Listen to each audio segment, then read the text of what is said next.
Thanksgiving week. I'm Cynthia Frelund, and this is the Numbers Game Week 13 Black Friday Primer, a preview of Raiders at Chiefs through the lens of contextualized data, along with a few fun extra facts and stats to know.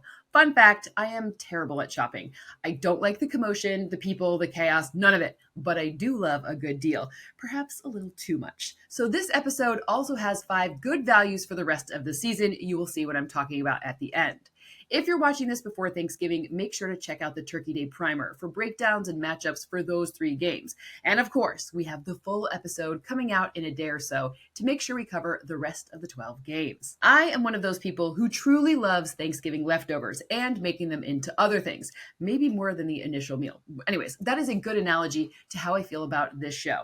I love football and data and football data, and I'm extremely grateful that we're putting it together in a unique way on this platform in this show.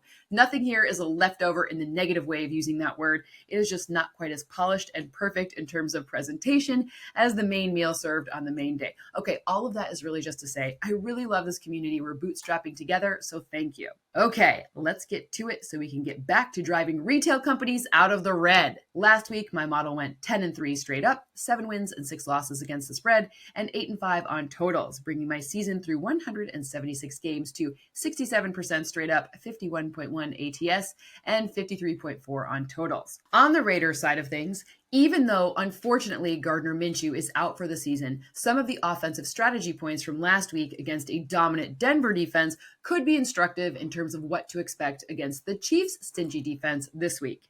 Gardner Minshew targeted outbreaking routes, so corner, flat, and out routes, on 38% of his attempts, and he completed 81% of such passes for 119 yards. That is the most yards on out routes since AP has been the HC.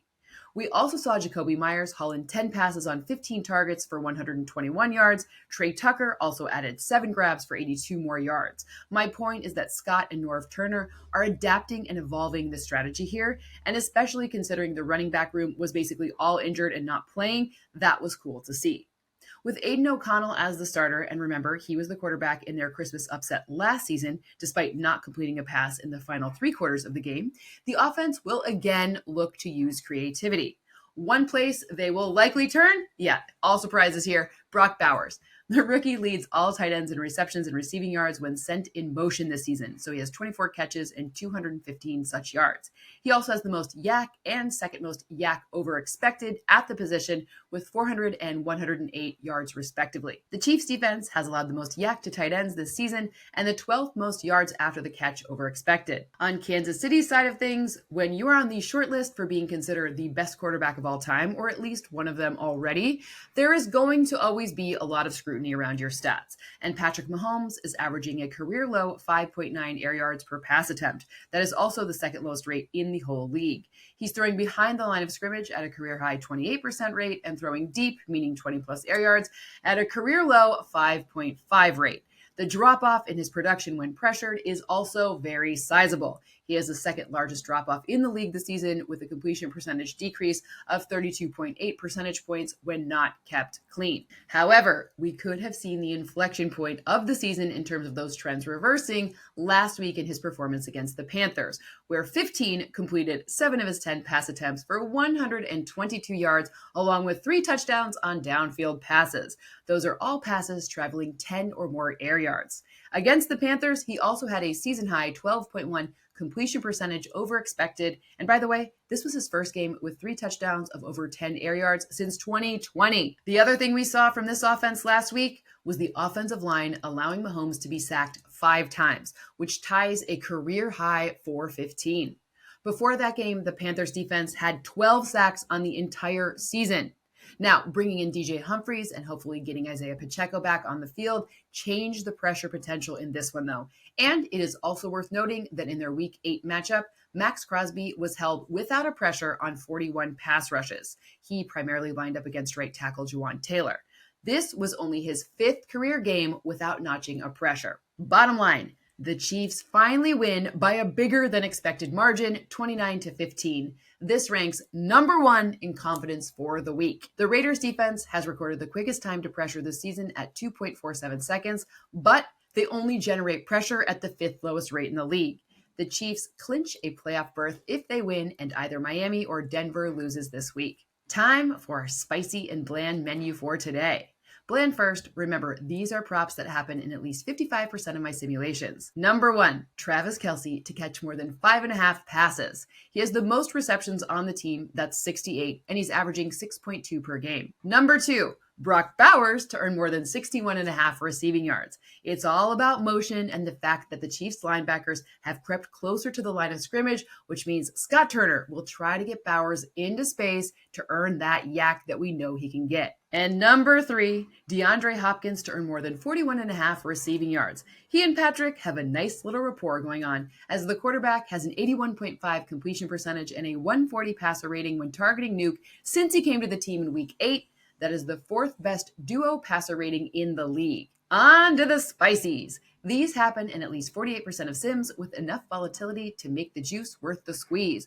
Remember, normal spice levels are 2 blands and 1 spicy, and my preferred spice recipe is 2 spicy and 1 bland. Number 1, Patrick Mahomes to throw for at least 2 touchdowns. The Raiders have allowed 20 passing touchdowns in 11 games this season and have allowed 2+ passing touchdowns in 4 straight games. It's spicy because this game forecast to be lopsided in favor of the Chiefs. Number 2, Xavier Worthy's longest reception to be more than 18.5 yards. He's responsible for both Kansas City's longest receiving touchdown at 54 yards and rushing touchdown at 21 yards this season, which is a fun piece of trivia, but really it's his ability to leverage his speed that drives the projection.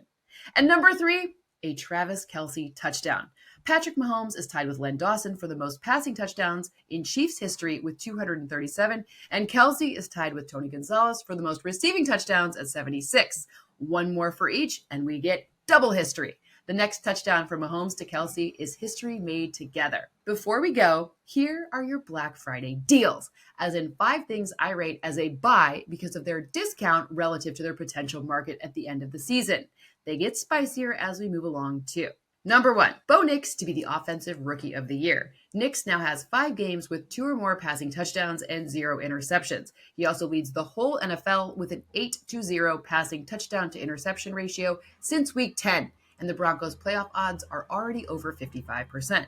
This is still in plus territory in terms of price, and should he show out this week on Monday Night Football, that discount could evaporate.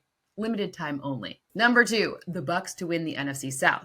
The Falcons are a game ahead and have beaten the Bucs head-to-head twice, but they still have the Chargers, Minnesota, and Washington. The Bucs also have the Chargers, and they play them on the road, but other than that, they certainly have the easier remaining schedule. Plus, the odds are still in the 200s. If they do it, the Bucs will become the first team to win their division in 3 consecutive seasons, despite being below 500 entering Week 13 in each of those seasons. Number 3, Seattle to win the NFC West. Every team in this division has plus odds at the moment. The Cardinals have the shortest, meaning there's a potential better return on investment if you choose Seattle, who has already topped the Cards in 1 meeting, and they get them again on December 8th. Seattle has the harder remaining schedule, though, including every NFC North team except the Lions still remaining. Improvements to their defense do drive a lot of upside, though.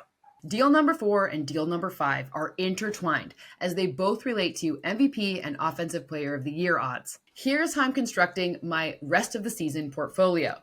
I am looking to buy when the value is best, which for me means making 4 moves ASAP. For the MVP side of this, I'm taking the current favorite Josh Allen. I'm also adding a little Saquon MVP that is, and including some Jared Goff to my portfolio. Move number 4 is in the Offensive Player of the Year category, and I'm getting Derrick Henry. Everything here is in plus territory.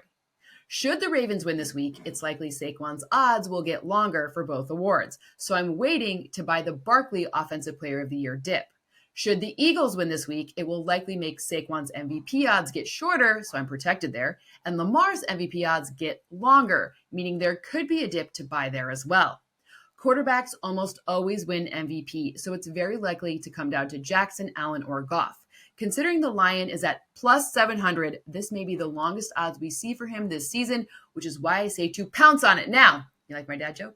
Anyways, this week as opposed to any later. To simplify and recap deals 4 and 5, this week you want to take Goff, Allen, and Saquon for MVP and Derrick Henry for Offensive Player of the Year. Then next week you're going to look to buy the dips in Saquon for Offensive Player of the Year if the Ravens win, or Lamar for MVP if the Eagles win.